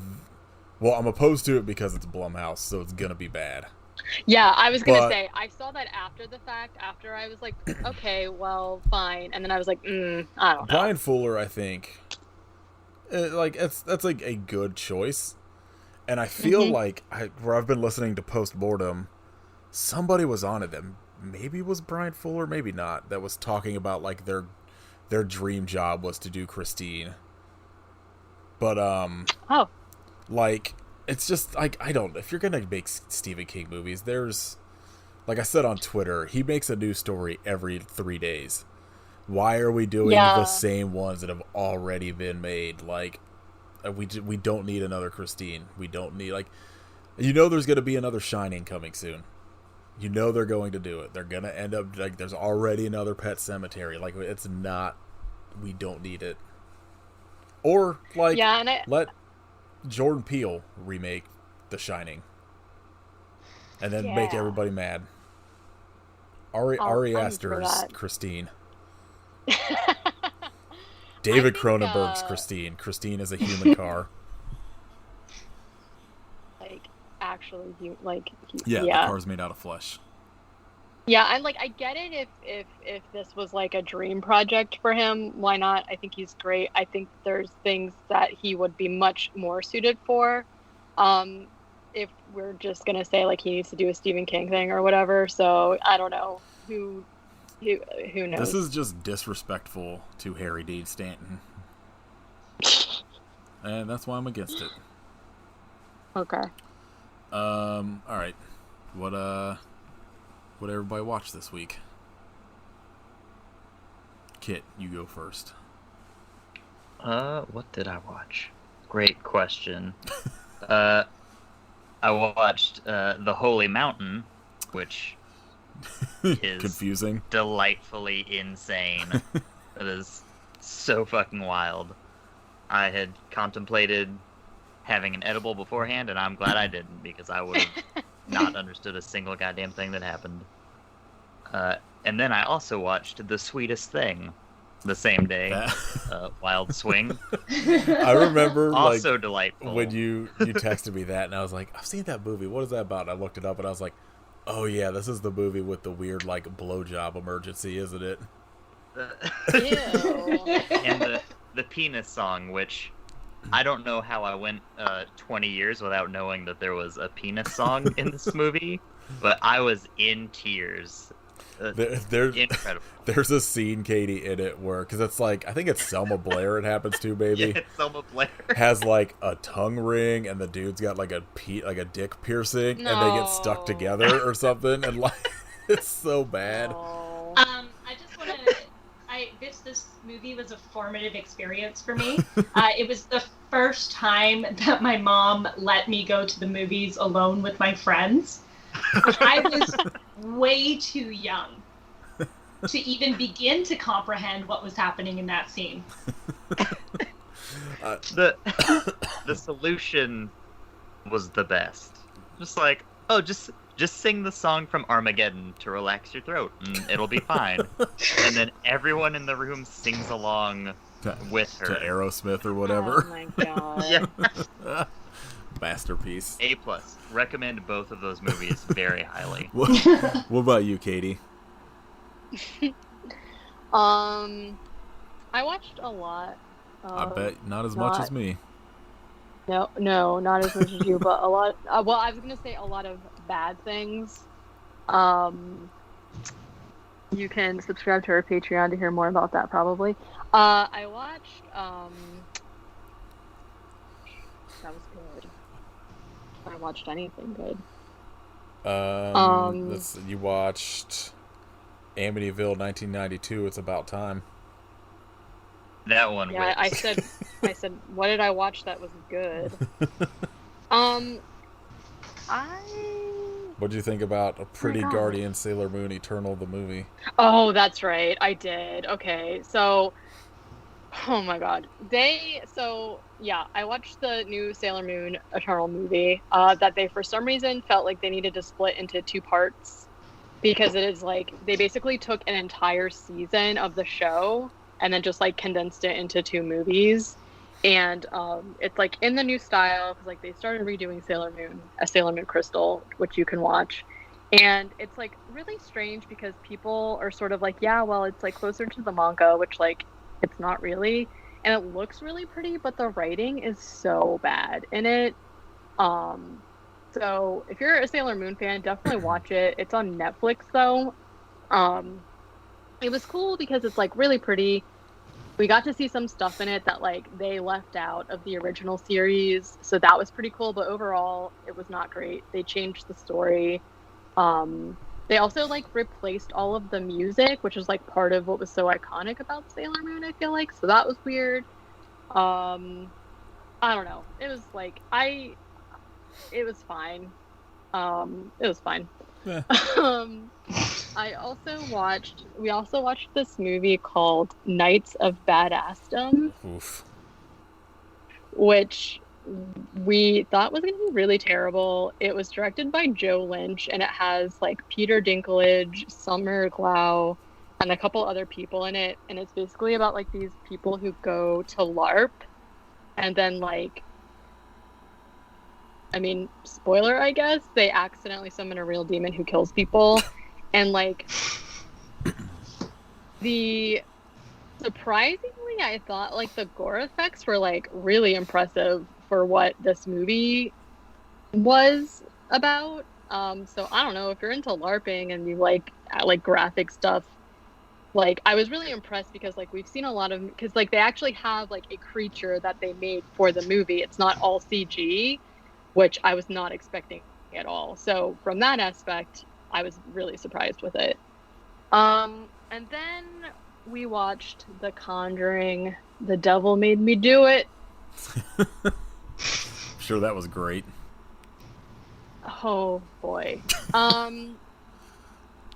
It's not. I think it wasn't terrible. It wasn't like terrible, but like between I haven't seen all of the Conjuring universe movies yet. We're watching through all of them. The only ones that we have left are the Annabelle ones, and La Llorona. Which is that tied to that? Okay, for some reason today there was an article where the director is saying that they're not tied, but like it's this like I'm pretty sure that the same like Ed and Lorraine are in it and it's like the same actors and stuff, so I don't know how you're gonna say it's not, but I haven't seen it yet, so I don't really know the intricacies of it, but we're gonna watch it as if it is, even though I heard it's really bad. My problem with this third movie is that almost nothing happens. It's I guess spoilers. Is anybody gonna watch it? I mean, No. I will probably watch okay. it for our Amityville shit, but I'm not at all concerned about. You 100% don't have to, because the only thing in it from Amityville is literally a flashback where Lorraine's. I don't. No. Like it's not even the flashback from Amityville. Lorraine says, "I saw the vision when we were in Amityville," and that's it. I know that like really none of them are tied. I just are tied to it really, other than maybe like mentions. But I was just gonna watch them just because I hate myself. I'm not gonna spoil like. Anyways, if you're listening to this and you want to watch it and you haven't seen it, spoilers for this and spoilers for The Conjuring 2.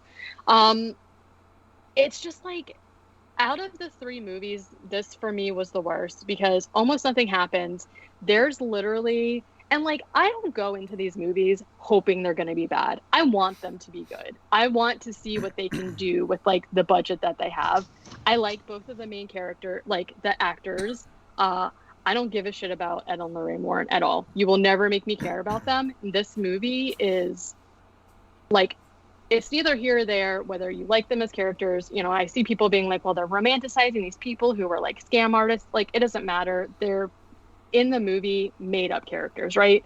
Because even if somebody is actually a medium, they're not doing the shit that she's doing. You know what I mean? Like, anyway. And, but there's just like no cool scares. There's like one thing in the movie at all that I thought visually looked really cool and was kind of spooky.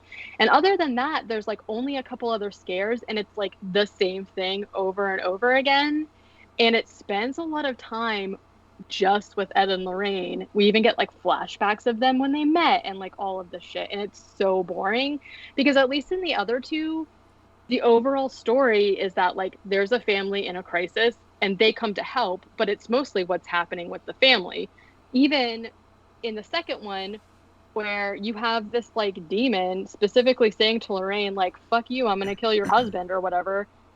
It's not really about them. And at least in the second one, maybe they tried a little bit too much, but they tried different things, right? They used their budget. There was a lot of spooky stuff that happened.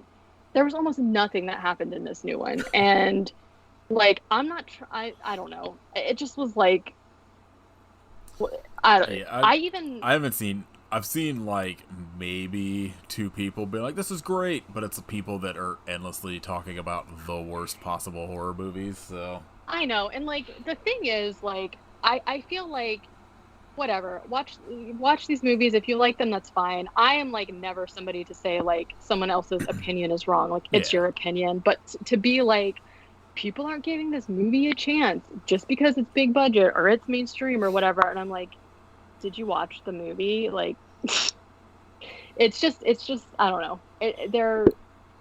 What I don't know. What was better, that or Aquarium of the Dead?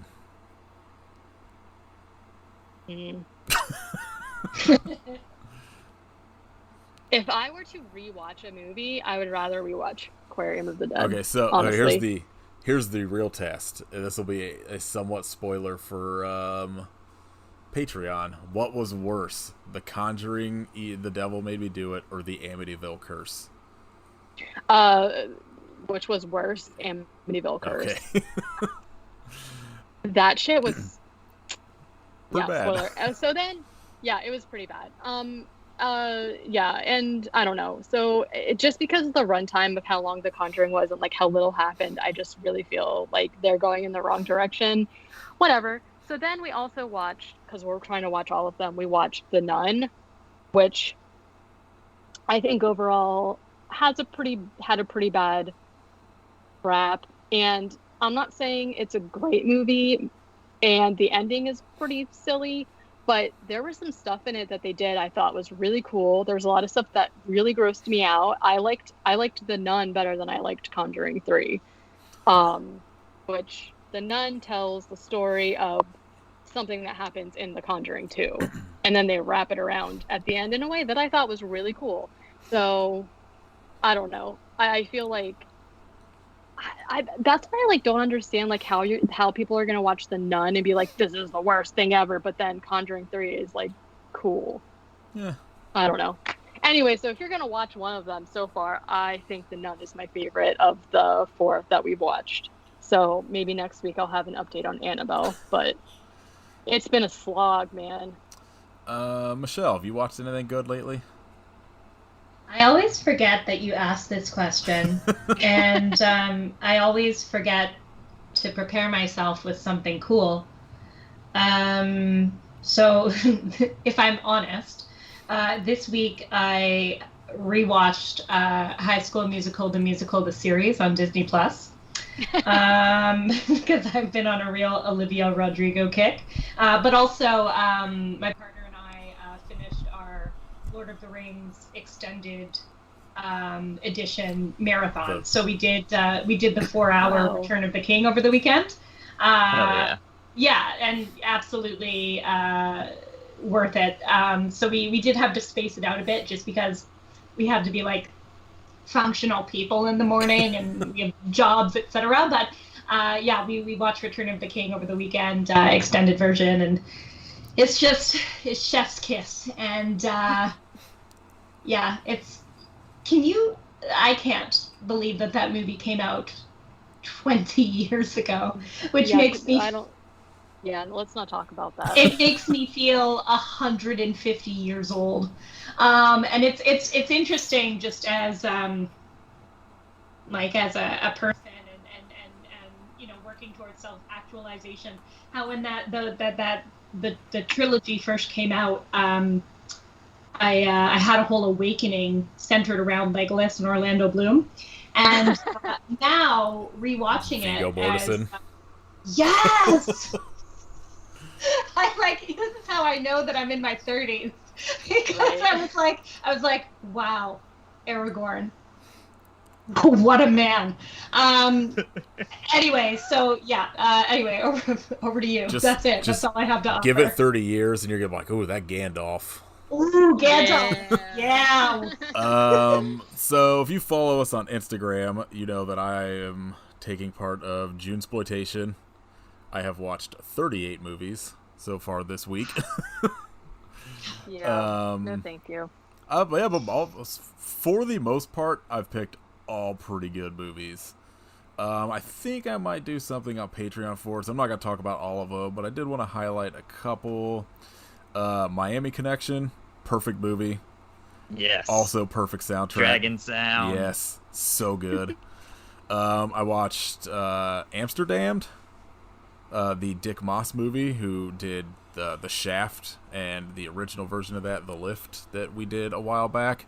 The movie also rules and has an incredible speedboat chase scene through like the canals of Amsterdam. Super sick poster too. Yes, it's very long, like it's a 2-hour something slasher movie, but it's a slasher about a guy in a scuba suit that's killing people in the canals. It's pretty sick. This movie was not good, but I watched Lust in the Dust, which was a it's like a Western spoof, but Divine is in it, and Divine is killing it in it. I watched Gallow Walkers with Wesley Snipes. It's pretty terrible. Let's see. Deadbeat at Dawn was another first-time watch. Very good. Miss 45, also first-time watch, was pretty good. I watched Freddy Got Fingered. Perfect movie. God. Criterion Collection win. What? Yeah, no kidding. I forgot all about the scene, like everything with him and his girlfriend in it, and I was like, holy shit. The umbilical cord. Oh my god. Standout moment. I watched Toby Hooper's Invaders from Mars for the first time, which was really good. Oh. Have any of you seen that? Yeah. I haven't. It rips. It's like the creatures in it when they finally show them. I guess Martians are pretty sick. And then today I watched Blackula and Blackenstein, which are also pretty good. Hell yeah. I didn't know there was a how do you say Blackenstein? Blackenstein. I didn't know that existed. Yeah, it's on Tubi right now. It's like a 70s movie, and it's, like a blaxploitation movie, so it's very, like, ridiculous and over the top, but it's pretty good. Ooh. I like it's called Blackenstein, the Black Frankenstein. I would have never pieced that together. I'm definitely based on the title. Going to watch the amusement park sometime tonight or tomorrow. Yeah, that's on my list. All right, shout outs. Kit, what's going on with wrestling? Where you been? I haven't watched anything on the WWE app in forever. Well, because it's the Peacock app now and it sucks. What? AEW's Double or Nothing was super fucking sick. I see Orange Cassidy still doesn't have a belt. Horseshit. My man's was robbed twice. But if you can find that match with Kenny Omega Pac and Orange Cassidy, it is chef's kiss. Like, there were a couple of moments where it's like, oh my god, are they actually going to put the belt on Orange Cassidy? No, never mind. He feels like somebody that they will endlessly tease, like they did with like Mankind in like the 90s, where like they just endlessly teased it for like a decade and then finally give it to him. So I don't know how I feel about an arena in Florida being packed out, right now. Yeah. But the crowd helped the show so much because it was wild just hearing everyone erupt like whenever they thought Orange Cassidy was going to win, and then just everyone all at once like, ah! Hell yeah. I don't know, do you have, is that your shout out, or do you want to shout out something that's not Orange Cassidy losing? Aside from my man's losing, there's a new Sepetus album out. They're like kind of atmospheric death metal. It's 3/4 of the dudes from Piran. Yeah, I saw Caroline Phantom Indigo posted about it. It rules. All right. A+, buy it. What about you, Michelle? Oh man, I'm just gonna take it down a notch. So today is World Ocean Day, so I thought it was kind of amazing that it is World Ocean Day. I thought it was kind of amazing that we would review this movie. I almost said film. That we would review this movie. It's a film. It's a movie. Cinema. Yeah, it's the epitome of cinema. So anyway, I thought it was appropriate. It is World Ocean Day, which is all about kind of the importance of the ocean and very much with a focus on ocean conservation. And I spent all day talking about that at work. So I'll give a shout out to a podcast that I really enjoy, which is called How to Save a Planet. And it is a podcast about climate change and about viable solutions to climate change. And it features Dr. Ayanna Elizabeth Johnson, who is a total marine biologist badass and very much involved in climate change policy in the States. So yeah, I'll give a shout out to that podcast, which kind of breaks down that big scary topic in a way that is more digestible and more approachable. And I'll tie it all back to World Ocean Day. And now I've successfully brought everything down a notch, so I will pass it back to you. Oh, that's good. Every once in a while there should be something that's not a wrestling or an album being shouted out on here. So yeah, probably. What about you, Katie? Well, I'm going to actually bring it down a notch because I'm going to suggest a video game called Man Eater. where Oh, you hell play yeah. as a baby bull shark who can take revenge on shark hunters. Yeah. And it's super fun. The reason I'm like, we've talked about it before, I'm sure, but the reason I'm bringing up is because it just recently came out for the Switch. So if all of those people over quarantine that bought Switch Lites just for Animal Crossing and whatever, you can have it now. But it's really fun because like you play as the shark, which the bull sharks are our mascot essentially, and it slowly like evolves into like a megalodon, and there's like powers and whatnot. So yeah. Oh my god, I'm gonna download this like ASAP. Yeah. So yeah, on Switch for a first time. So hooray! I'm gonna say I think I've shouted them out before, and it's one of Erica from Customers Also watched her other podcast, Unsung Horrors, where they do only movies with under 1,000 views on Letterboxd. But they're Erica's the reason I even know like Junesploitation is a thing, and like they do daily picks where she does hers on Instagram and her co-host Lance has his on Twitter. I think they're just at Unsung Horrors, maybe Unsung Horrors Pod, something like that. You can find them. But check them out. I know at the end of the month they're gonna do like a whole episode talking about like all their movies. But that podcast rules. Erica rules. Lance is a sick artist. I don't really know him very well. So is his brother. The Shibi brothers, something like that. Yeah, his brother I see do the drive-in stuff all the time. Yeah, like Lance has a pretty sick Harry Dean Stanton piece on his like he does prints for sale that I really want. I just haven't gotten around to buying it. All right, next week I think Octopus 2. Yeah. I don't know what it is, Octopus but I'm harder. worried about it. Ah! I hope that's the fucking tagline. I think that's on Tubi. I forget. I know it's on something for free.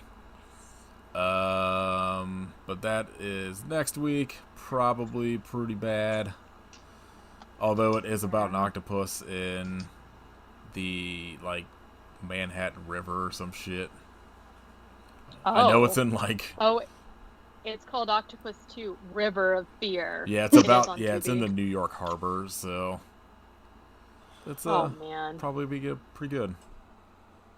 I have seen it multiple times and I don't remember anything about Yeah, it. it checks If out. that tells you anything. I'm gonna say out of 27 reviews, 4 of them are 4 stars, and everything else is under 2. So, Ooh. Damn, poor Octopus 2. yeah. From the director of Cyborg Cop 3, Lethal Ninja, Death Train, Operation Delta Oh. Force 2 Oh. and 5. Oh. Okay. Can we watch Death Train? Yes. A man is supposed to guard a shipment of diamonds being sent by rail. Yeah, this just looks like a train robbery. This actually looks kind of bad. Oh, not a zombie train. It's not Cyborg Cop 3. Starring Frank Zagarino and Brian Janess. Wasn't Cyborg Cop like, oh no. What was I? The Cyborg was just the Van Damme, wasn't it? Was it just called Cyborg? Yeah. Oh, Cyborg. Yeah. that's what I was thinking of. Alright. That movie is wacky. Michelle, do you want to tell people where they can find you at on all of the things? All of the things. So I have a now defunct podcast called Are You Afraid of the Bark? So you can find me on Twitter at Afraid of the Bark. You can have a listen to my legacy episodes there. And I come on this podcast, I guest star maybe once every, 8 months. And every time I've been here, like, I'm on it. I'm gonna, don't worry, like, new episodes coming soon. And I've yet to deliver. So if you want to follow me on Twitter at Afraid of the Bark, if you want to check out the legacy episodes of Are You Afraid of the Bark, and send me maybe like an angry message saying, could you make new content? You lazy whatever. Like if you want to send me an angry message, that could be helpful. So I don't know if there's a market for new content. Let me know. Yeah. So that's Twitter at Afraid of the Bark. Otherwise, you can find me in my sort of normal aquarium, zoo, vet tech capacity at Michelle A_Olsen on Twitter. Awesome, yeah. I'm gonna send you letters in Animal Crossing every day that says "Get your shit together." Please, please. I need some sort of external motivator. Send whoever was it, Tom, whatever that everyone hates from that game after. Tom Nook. Yeah, be like, hey, give me money or make content. I'll do it to shut you up, Tom. Right. You could follow, or you could subscribe to our Patreon at patreon.com/IHopeYouSufferPodcast. Next month, we haven't announced it. You have to wait till we record, till we announce what next month is. So, take that. But you can subscribe and listen to our latest episode on Kenan Thompson movies. And you can hear the Less Than Jake song with Kel singing at the beginning of it. You can buy shirts at storefrontier.com/IHopeYouSuffer. Leave us a rating and review on iTunes. Tell us what animal you think needs to be in Aquarium of the Dead that wasn't. What animal you're afraid of in You have a pretty Zombies big pool to pick 3. from. Tell Katie, leave us a review and tell us how long you think Katie could last fighting a hippo. Oh. You can follow us on Instagram at I Hope You Suffer Podcast. Follow Kit at Hidden Kitstery. Follow Katie at Werewolf Face on things, TikToks, and whatever else the kids are using these days. Almost, yeah. You can listen to my other podcast, Nate Cape Movie Club. Thanks again, as always, Michelle. My pleasure. Yeah, Thanks for having me. Always good to hear from you and hear about what these movies are getting absolutely entirely wrong. Everything. 3 lines in this whole movie that they got sort of right about the wrong topics. Right. All right. I hope you suffer, but why? Why? Ow.